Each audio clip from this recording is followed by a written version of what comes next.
Welcome everyone to Madness March! In February, it's still February when this comes out, but even still, I'm trying a bunch of new things this next month. We experiment with new series and formats around this time of year, so welcome to the new Cutscene series. Basically, I want to cover video game cinematics. They're getting more cinematic by the year, and today we're talking about two of the greatest gaming cinematics of all time, though they are both trailers, so they fit more into next week's advert series, damn it. But if you have other cutscenes in video games you'd like us to break down in the future, feel free to pitch it down below, or on our Discord. Maybe it'll be something. Now, Dead Island. When I think the greatest video game trailer of all time, I seriously think of the Dead Island trailer. This thing came out 11 years ago, man, and it is still running around in my mind from time to time. Reaching 17.5 million views through IGN alone, this ascends from game trailer into just cinematic art. And then they made another 3 years later, but we'll get to that in a bit.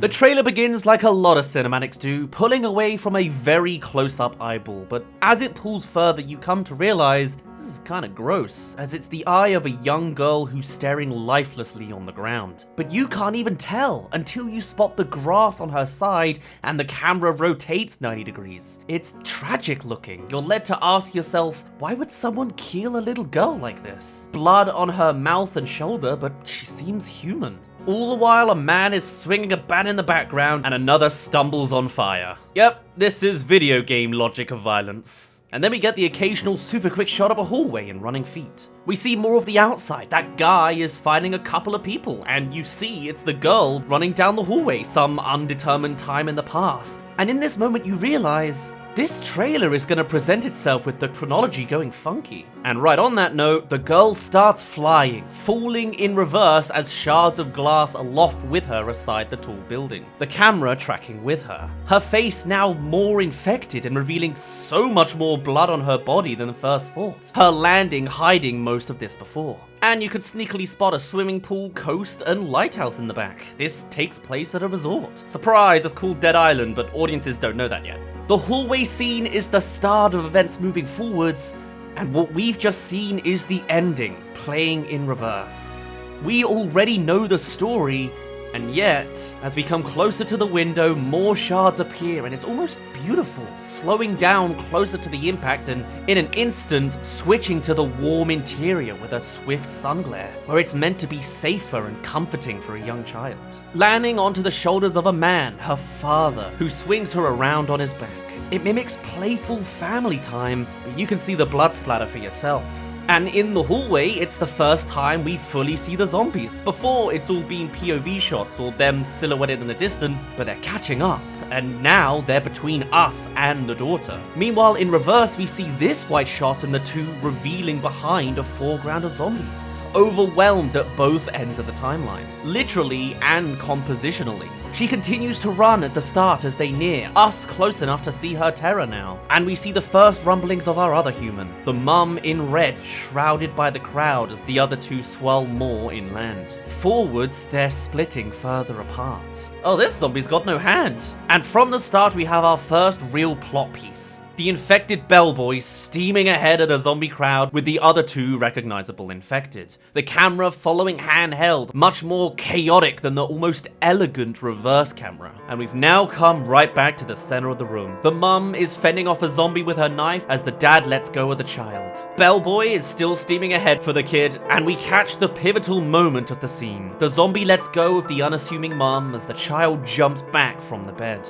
In reality, this shock is so surprising that it's what leads to the mum's downfall. The girl has nearly reached the room, though the bellboy holds a third of the frame. And we see the girl growling on her feet as the dad gives one last glance to his other half now the room has gone to crap. It's their last. The bellboy reaches the girl just at the door, and the mum spots the girl moving on the bed. A hint of a smile of optimism that she's okay, that'll soon be snuffed out. We get this really cool reverse shot of this guy unsplattering himself. Very Tenet, very nice to look at. By the way, this is a new series that I'm going to run with for at least 3 videos before I give up on it, so if you're interested in seeing more of this, consider subscribing. You've seen these stats before, or join the fraction of you that actually hit the bell. Or you can follow all our other links releasing everywhere multiple times a week. and I'm streaming right now. And dot on the halfway mark is the real downfall moment. The bellboy gets his meal. This is the frame that gets me the most. The high angle looking down on her, the slight tilt to the side, the fact you can only see the parent's leg spotting her, and just the act of the bellboy pulling as she reaches out, and you can spot the leftover blood on the floor next to her. Plus that half cry scream that plays. Ugh.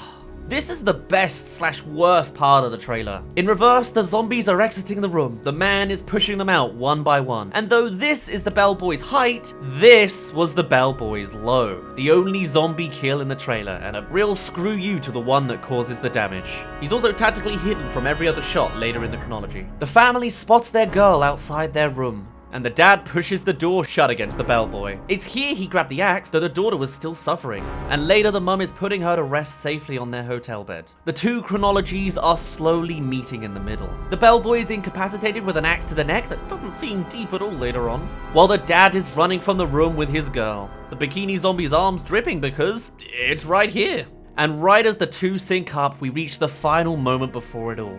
The hint of happiness in the center of this hellhole and the real nail in the coffin. The best case scenario of actually saving the daughter and the decision that ultimately destroys the entire family. It is the spark of optimism and the catalyst of catastrophe. The savior moment of a dad running up to his daughter, hand outreached, but never touching. Now, of course, people splice this to be in chronological order to pass more details, and I've mentioned most of them. In the correct order, you can better spot certain expressions, like the brief happiness from the mum when the daughter awakes and dying from keeping her eyes on her child, the fear and relief of the dad when finally grabbing his daughter, or the fact that in her final moments, the infection of the zombie virus seems to fade away on the girl's body. First her arm, and then her face. But this is likely more so to contribute to hiding her injuries in the first moments of the trailer when you're clueless. Or you could take it on as your personal headcanon that she dies as a human rather than a zombie, since the host of this infection no longer sees her as a useful vessel anymore, and that final tear she's brewing at the very first moments of the trailer are actually her true human feelings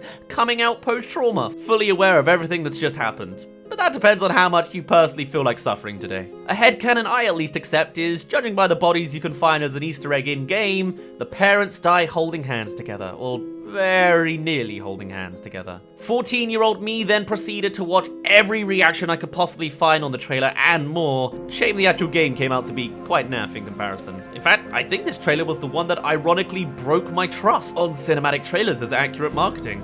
I could still appreciate it as art though. All this goes without saying that the single most impactful element of this entire trailer, the whole reason this entire thing works so well to really hit you in the feels and twist the knife, is through the music. So many other zombie projects exist out there, and most all put their cards in the fast-paced, high-action basket. But the reason this stands out is because of its entirely juxtapositioning approach.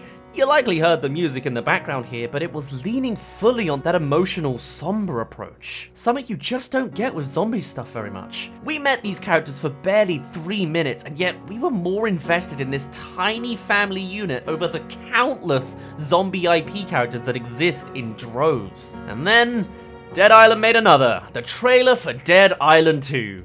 It's not going for emotional anymore. It became exactly what it despised. And actually, developer-wise, there were all sorts of breakups and conflicts between the creators and the company that bought and funded the IP. Still, bam!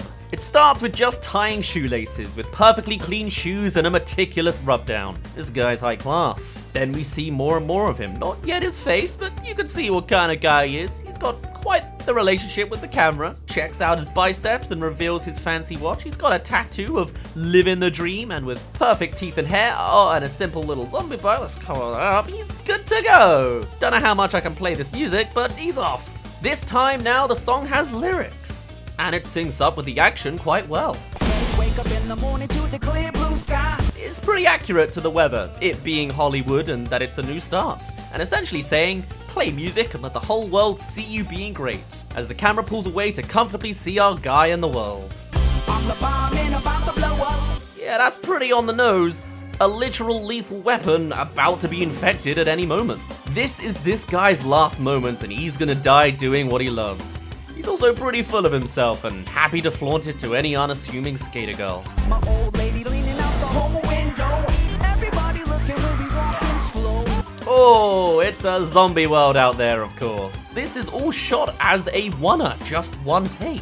But rather than being handheld, it's kind of a steady cam that rumbles but smoothly switches around our guy, zooming in and out so he's always in frame, but not always the subject. And also those lyrics. Lady leaning out the window, like exposed to the world, everybody looking, cause she's become a zombie hotspot. And we're back to our guy. Also here you can see the focal length of the camera. He's unblurred while the background is. And the world's looking worse. We now spot smoke in the building on the right and more walkers on that side. But our guy don't mind, he's still admiring himself and pretending to box as we swerve to his good side now.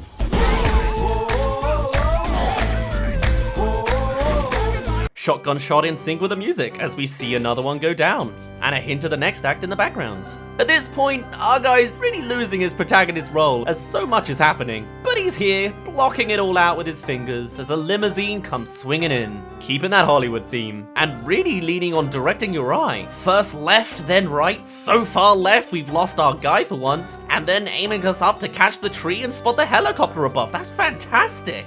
And the camera really isn't keeping up with our guy. He's just staring forward though. The news ain't doing so hot. Crashing to a Beverly Hills-esque mansion way out back and bringing us right back to our foreground guy with a propelling propeller piece. Perfect. Though we've spent too long looking away from my guy and he's groggy. Following that, we get our first cut to this unique shot attached to the shoulder as we track the rate of infection on this dude's arm. Kinda looks like a stop motion animation. Decaying the skin and especially the word living in the tattoo. Nice. The neck crinkles, lips dry, and anything inorganic is out. Shots still have that stabilized approach on different body parts, as the fake hair he was caressing earlier falls out, as does that bicep he was so attached to. His material and social values exposed for only the natural, or supernatural. Just showing his feet so you don't get too gory, and a kind of skin time-lapse as he fully decays. Now the camera's tilted for the running shot, and hey, is that the sequel rendition of this guy again? That means we've now got 2 zombies reimagined as Bikini Lady is rebooted as well. And now it's just chaos. More zombies, fighting on the roof, fiery cars, a Wilhelm scream, skate zombies, police zombies, zombies with a sled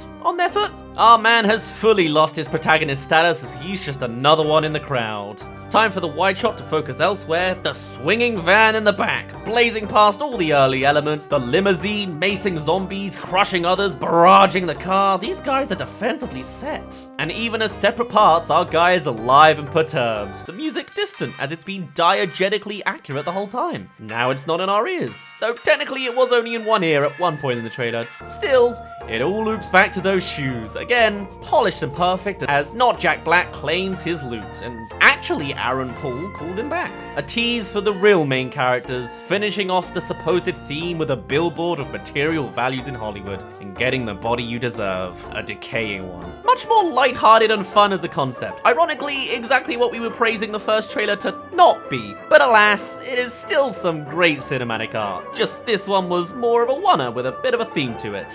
As for the game itself, it gets a little complicated. It never came. 8 years on and it switched many hands due to the seemingly conflicting nature of the IP owners not knowing which directions to take the franchise. Ironically, in researching this, I only just discovered Dying Light and how that was created by the core creators of Dead Island 2, not the corporate overlords that this sequel is, so maybe I'm gonna give that a try real soon. One trailer's even a homage to the original. But even still, this is some fantastic marketing, a fantastic duo of shorts, and a damn good representation of video games as art. Even if it is about as far off from the gameplay as it gets. Even still, these 2 trailers ring inside my mind on loop after all these years. I'm just glad I can finally talk about it enough to get it off my chest. This to me, though not technically a cutscene, is one of the greatest cinematic pieces of storytelling I have ever seen. And so, it is a wonderful start to this potentially new series where we'll do more of the same, just maybe more in-game. If you have any suggestions for cutscenes to analyze, do please let me know. I'd love to hear them down in the comments or on our Discord server. And we'll see how the series goes from there. As this might be a tad too violent for YouTube. Oops. For now, my name's been Dazz. You didn't really care. Come see me on Twitch. I'm streaming right now. And I'll see you in a bit.